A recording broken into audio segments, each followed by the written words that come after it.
Welcome to Burning Bright, a weekly podcast presenting poetry and prose from Passenger. The great American poet Henry Wadsworth Longfellow was born February 27, 1807. He wrote a heck of a lot of poems, many of which were narratives. We still remember lines from many of his poems. Under the spreading chestnut tree, the village smithy stands, for example. On this episode of Burning Bright, we'll acknowledge three of his most famous poems. In 1860, Longfellow wrote a poem that began, "Listen, my children, and you shall hear of the midnight ride of Paul Revere." The next stanza goes like this.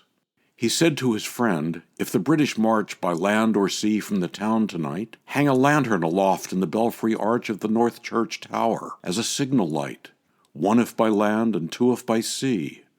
And I on the opposite shore will be, ready to ride and spread the alarm through every Middlesex village and farm, for the country folk to be up and to arm." Betty Ajemian lives just on the other side of the Boston Commons from the North End where the Old North Church is located. Here's her poem, Graffiti. It has reckless, insouciant gaiety. It lies on undersides, backsides, waysides, out-of-the-way sides. They must leap high to do it, hoisting each other, furtive, lightning fast, swathing by flashlight, moonlight. Growing boys, gutty boys, brown boys, white boys, jeaned boys, rubber-soled boys, deprived boys, high boys. Who carries the color? Who buys? Who leads? They'll show us, make us see, as we pass in fast cars, fast trains, fast limousines, bound for town, country, airport, home, upscale sights and sweet surrounds. Efflorescent this downside art, like early man's, frescoes blooming in the dark. Betty Ajemian's poem Graffiti, from Passenger's 2020 Poetry Contest issue. I'm sure you know these lines from Longfellow. By the shores of Gitchigumi, by the shining big sea water, stood the wigwam of Nokomis, daughter of the moon, Nokomis. They're from Song of Hiawatha. I always assumed they were the first lines of the poem, but it's a really long poem, and he didn't get to this part until about 700 lines in. Anyway, Gitchigumi. It was the name the Ojibwe people gave to what we call Lake Superior. When Marsh Muirhead sent Passenger this next poem, he lived in Bemidji, Minnesota, relatively close to Lake Superior. From the 2007 Poetry Contest issue, here's Marsh's poem, Obituary. My father believed that real men had hair on their knuckles, ate thick, well-marbled steaks, medium rare with mushrooms and lots of butter, believed in pork hocks and good whiskey, the blend of frying pan haze and cigarette smoke, the slap of cards and tinkle of ice, good cheese on a sourdough roll. He disdained pizza, casseroles, margarine, fads for those not bold enough to enjoy the better things in life. His only request? Open-faced sandwiches for the funeral, folded ham and turkey on triangular cuts of rye or pumpernickel, with a little mayo, a thin slice of olive, some subtlety and grace at last. In the last year he took to making pies in the long afternoons within the shrinking borders of his life. Lemon meringue, apple, blueberry, something sweet for company, before bed, for sleeping. He rose from a morphine coma on the day before his last, sat up, eyes wide open, staring off at some distant cottage or languid Sunday morning, asked for pancakes, buttermilk pancakes, as much for the sound of the word buttermilk as for their taste, slathered in butter, floating in syrup, washed down with black coffee. At the funeral days later, the pastor spoke of breaking camp, putting away worldly things for the sweet hereafter.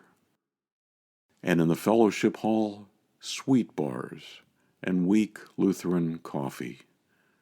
white buns with deli beef and margarine, several hot casseroles.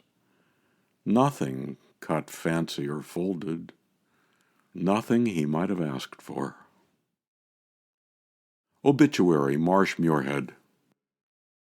This is the forest primeval, the murmuring pines and the hemlocks, bearded with moss, and in garments green, indistinct in the twilight, stand like druids of eld.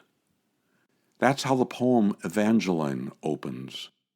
In the poem, Henry Wadsworth Longfellow tells the story of an Acadian woman named Evangeline, who was separated from her fellow when the Acadians were expelled from Nova Scotia.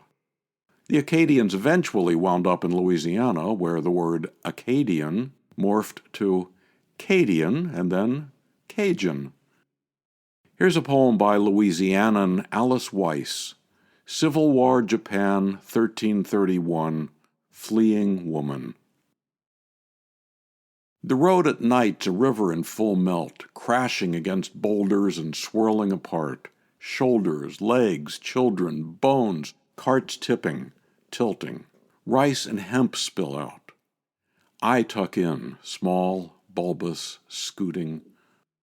Bundles on my back, bound across my chest by damp willow straps, I soak in a stream by day, when I hide among the cedars from the armored riders, iron-footed horses, growling shouts of "Riho, Riho!" and the weeping mules of the fallen, too tired to get out of the way. With me, of the fields I fled. A cut of leather my man tied his topknot with, I used to twist the rice apart. From the hemp I will weave or plant if there is free earth where I come to land. A hand, its fingers curved around a hoe, sliced from his arm by the same sword that took his head. That I carry in one eye, as if it were a bit of drought, dirt lodged and hurting every time I blink. A belly swelling low and hard against my hips. A prayer of thanks the rice and hemp rebundled on my back are still now, not kicking and squirming against my body, while I try and get some rest. Alice Weiss's poem, Civil War, Japan, 1331, Fleeing Woman, from Passager's 2017 Poetry Contest issue. The lines I quoted from Longfellow, by the way, came from my great-aunt Eva's book of Longfellow's poems dated 1904 that she used in school. To subscribe to or learn more about Passager and its commitment to writers over 50, go to PassagerBooks.com. You can download Burning Bright from Spotify, Apple and Google Podcasts, and various other podcast apps. Passager offers a 25% discount on the books and journal issues featured here on Burning Bright. Visit our website to see what's on sale this week. For Kendra, Mary, Christine, Roseanne, and the rest of the Passager staff, I'm John Shore.